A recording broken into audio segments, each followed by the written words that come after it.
I'm really excited to show you what's inside the box of Space Empires 4X here on Legendary Tactics.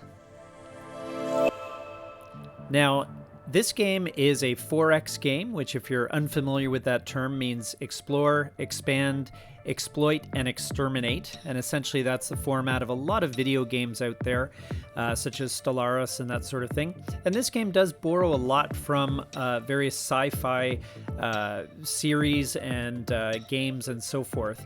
Now, if we look at the board doesn't look like much. However, there's a lot that happens on this board. And really, how else do you depict the terrain of interstellar space? We can also put this board away. I like to pack my games away as I receive them at shipping. There's also some pads here to track your tech and the resources of your empire. It looks like a lot. It actually doesn't take as much work as you might think. And then we have the counters, and the counters have various things like colonies. There's some numbers on there to track the numbers of ships. There's the various things you can discover, and this is the various home system and deep space things that you can find. There's also the 4 factions, yellow, red, green, and blue. They each have their own art, which is great. You can tell them apart not only by color, but by the shape of the ships. There's also some alien races there at the bottom that you might run into when you colonize barren worlds in deep space. Now, these player aids are identical. They look very intimidating. However, they are actually a great aid to play. They once you know what's going on, it's actually very, very helpful and not at all as complicated as you would think.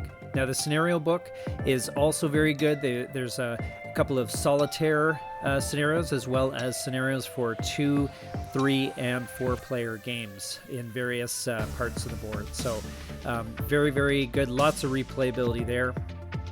And oh, you know what? Before we forget, let's take a look at the rulebook. And the rulebook is actually only 10 pages for the basic game, and the advanced game only really adds maybe 3 or 4 more. So it's actually quite a compact rule set, and there's not really a lot involved that way. So it's good. I'll just suck the dice back up into the baggie, just as I like them. And speaking of baggies, plenty of baggies are provided to sort the various counters, although I may look into another storage solution as well. Anyway, putting the lid back on the box, I can say I've played this game a couple of times already, and it is fabulous. As I said, doesn't look like much, but it plays really well. It's a lot of fun. And just because I care about this game so much, I'm going to put it back in the shrink wrap here, just to keep the dust off it and preserve it for future play. So that's how I like to store things. Anyway, that was Space Empires 4X. Please do check it out. We'll see you here next time on Legendary Tactics.